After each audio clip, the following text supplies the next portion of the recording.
Praise the lord. ક્રિસ્મા લભાઈએ તથા બહેનો, દિવ્ય દયા અને દિવ્ય સંદેશમાં તમારું સ્વાગત છે. ઓક્ટોબર 29મી તારીખ. આ સંદેશ સાંભળવા તમારા સૌ માટે પ્રાર્થના કરું છું. તમારા બાઇબલ લઈ લો, પ્રભુ ઈસુના વચન સાંભળીએ. લુકનો ગ્રંથ 13મો અધ્યાય 22થી 30મી કલમ સુધી. આ પ્રમાણે શહેરોમાં ગામડાઓમાં ઉપદેશ આપતા આપતા ઈસુ યરૂશલેમ તરફ આગળ વધી રહ્યા હતા.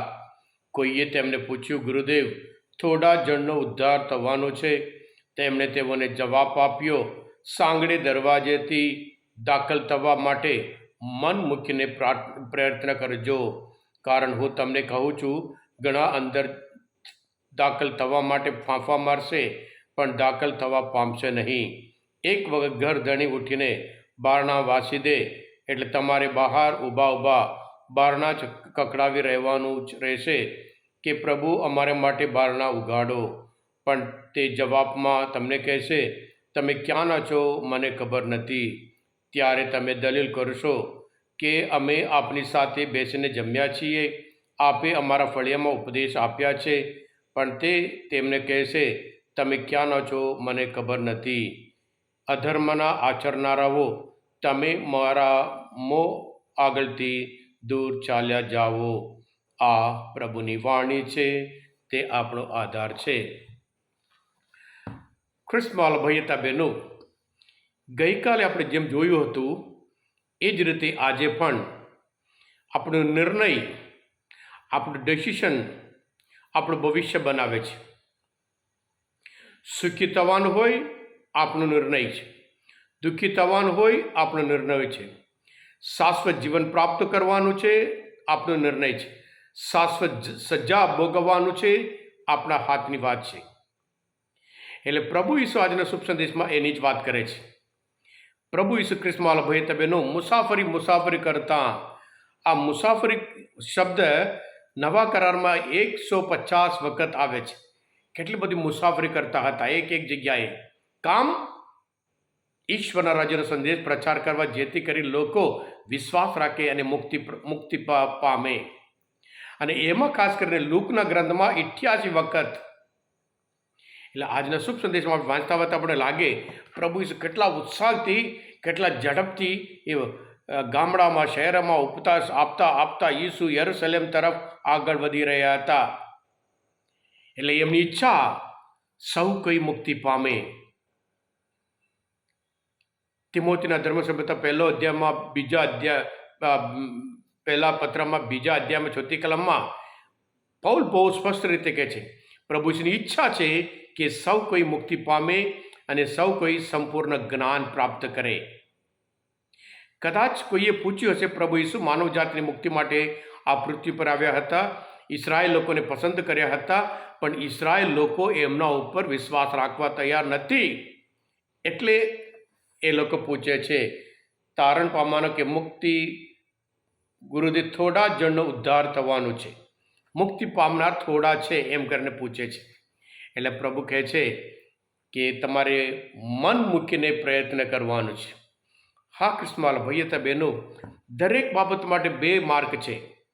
એક પ્રેમનો માર્ગ, એક નફરતનો માર્ગ.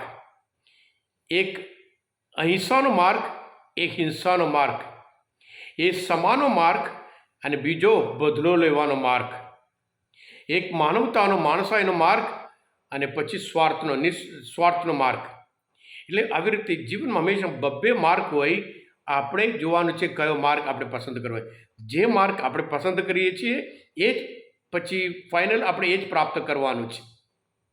એટલે પ્રભુ કહે છે, છેલ્લે તમે જેને પ્રભુ અમે તમે અમારા ફળિયામાં આવ્યા, ઉપદેશ આપ્યા, અમે તો માથીના ગ્રંથ બહુ અદ્ભુત રીતે કહે છે, અમે તો તમારા નામે અદ્ભુત કાઢ્યા હતા, ચમત્કાર કર્યા હતા. પ્રભુ કહે છે, હું તમને ઓળખતો જ નહીં. અદ્ભુત કાઢ્યા હોય તો પણ પ્રભુ ઈસુ કહેવાના, માંદા માણસ સાજા કર્યા હતા, હું તમને ઓળખતો જ નથી. એટલે પ્રભુ ઈસુ શું માગે છે એ આપણે જાણીએ છીએ.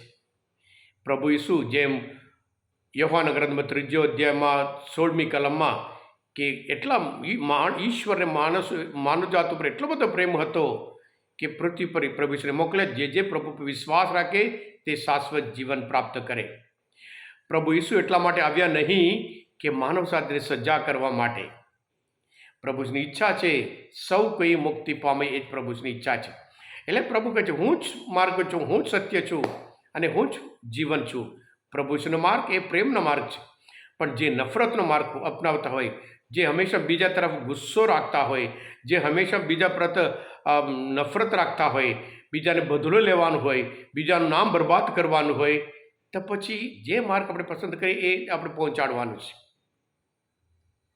ધારો કે આપણે કોઈનું ઘરમાં જઈને બારણું ખખડાવીએ છીએ અને સામાવાળા ઘરવાળા જે આપણે ઓળખતા હોય દરવાજો ખોલીને અંદર આવો બોલે. અને એવી જ રીતે આપણે પણ ફાઇનલમાં આપણું જીવન પ્રાપ્ત પૂરું કર્યા પછી આપણે જવાનું હોય અને ત્યાં પ્રભુ આપણે શું કહેવાના? આપણે પ્રભુનો માર્ગ અપનાવ્યા હોય, પ્રેમનો માર્ગ અપનાવ્યો હોય, શાંતિનો માર્ગ અપનાવ્યો હોય અને પછી માનવતાનો માર્ગ અપનાવ્યો હોય, દયા બતાવી હોય, પ્રભુ બોલે આવો. હા કૃષ્ણ ભૈયતા બહેનો, યશાના ગ્રંથમાં 29મો અધ્યાયમાં 13મી કલમમાં આ લોકો મને શબ્દથી માન આપે છે પણ એમનું હૃદય તો બહુ દૂર દૂર છે. પ્રભુ ઈસુ પોતે લુકના ગ્રંથમાં 6 અધ્યાયમાં 46મી કલમ મને પ્રભુ પ્રભુ કહો છો પણ હું કહું છું કેમ માનતા નથી? એટલે આપણે પ્રભુના માર્ગ અપનાવીએ જેથી કરી પ્રભુ જે હેતુ માટે આપણે આ પૃથ્વી પર આવ્યા, આખી માનવ જાતને તારણ આપવા માટે, મુક્ત કરવા માટે આવ્યા હોય, જે માર્ગ પ્રભુનો માર્ગ અપનાવીએ, પ્રેમનો માર્ગ હોય, એ ક્ષમાનો માર્ગ હોય, એ દયાનો માર્ગ હોય, એ સહકારનો માર્ગ હોય, એ માણસાઈનો માર્ગ હોય, એ માનવતાનો માર્ગ હોય, એ બધું આપણે છેલ્લે આપણે શાશ્વત જીવન ચોક્કસ આપશે.